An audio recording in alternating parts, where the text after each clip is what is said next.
I believe that even in our darkest hour, even when we're in the midst of the hardest, most challenging things that can happen to us, somehow we have to be able to reach really, really deep within our internal selves and somehow pull ourselves up. Find the courage, find the tools, whatever it takes to rise above that tragedy that's right before us.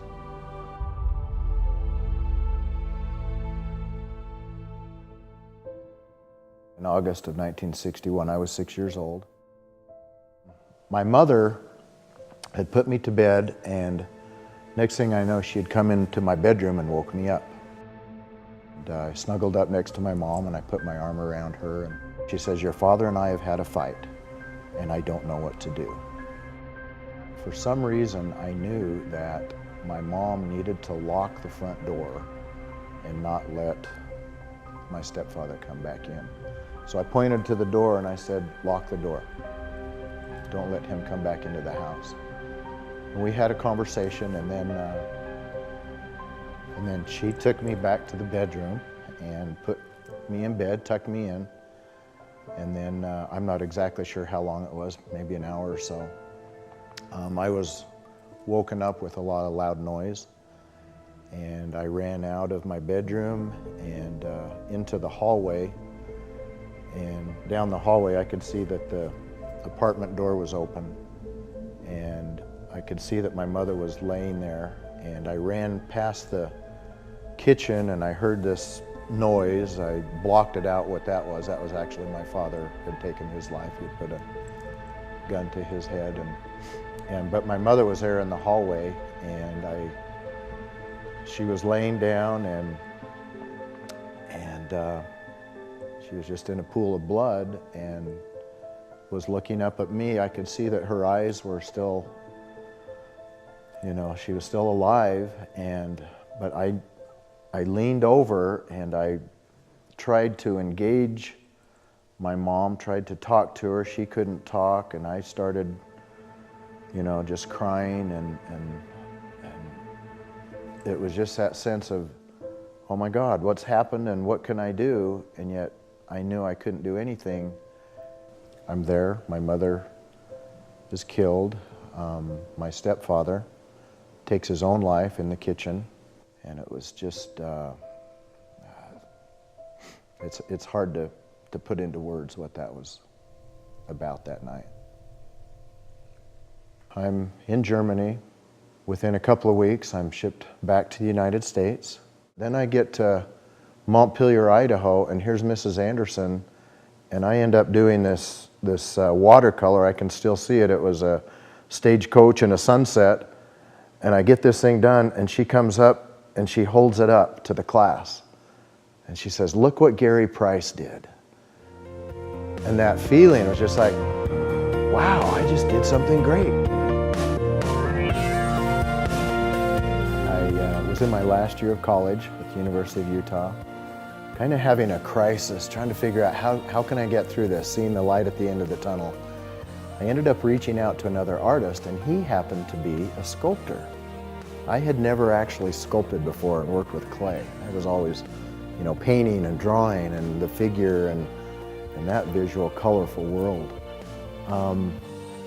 This gentleman, through us being together and me literally sleeping in his studio for 9 months, I had a foam pad and I had a Coleman sleeping bag.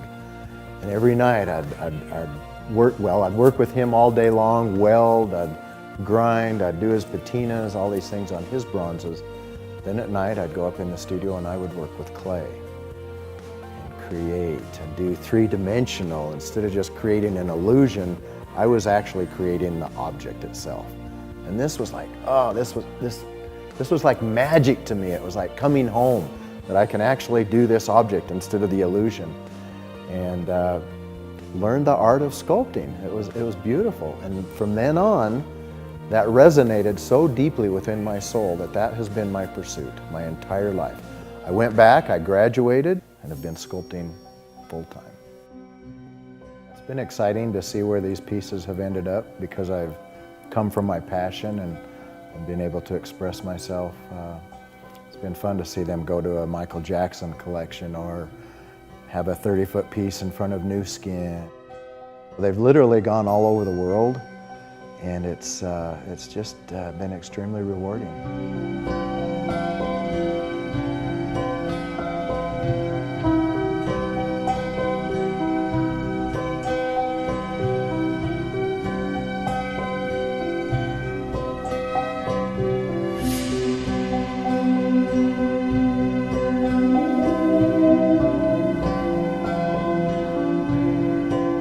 Viktor Frankl, the author of Man's Search for Meaning and a Holocaust survivor, he firmly believed that if we don't act responsibly with our freedoms, we will lose those. And now we're able to create his vision. His vision was to create a Statue of Responsibility. Bookend the Statue of Liberty on the East Coast with a Statue of Responsibility on the West Coast. It's really exciting to look back and realize the connections that have happened to create the Statue of Responsibility. Kevin Hall, who trained Stephen Covey's people for 20 years, comes to me and says, "Gary, would you design the Statue of Responsibility?" And we end up flying to Vienna, Austria in 2004 and meeting Mrs. Frankl. And she was the one that said, "Gary, come here, I want to show you Viktor Frankl's study and I want to show you his favorite sculpture." I had no idea at the time that he even liked sculpture. We go into his library and there's a special niche that he had created right in the middle of all of these books.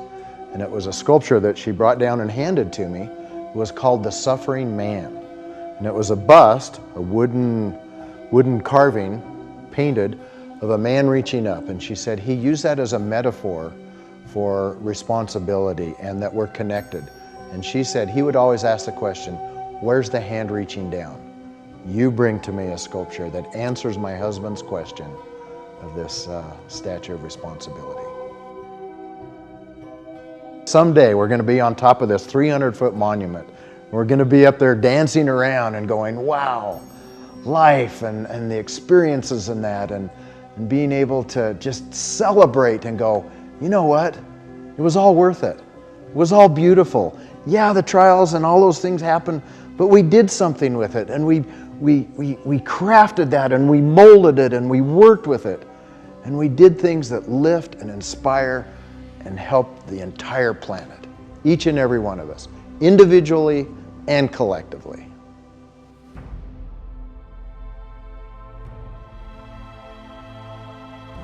Somehow I was able to go down in there and pull these things out, express myself, able to get this stuff out through the tools that I had been gifted with. Been able to draw and paint. We are all creators.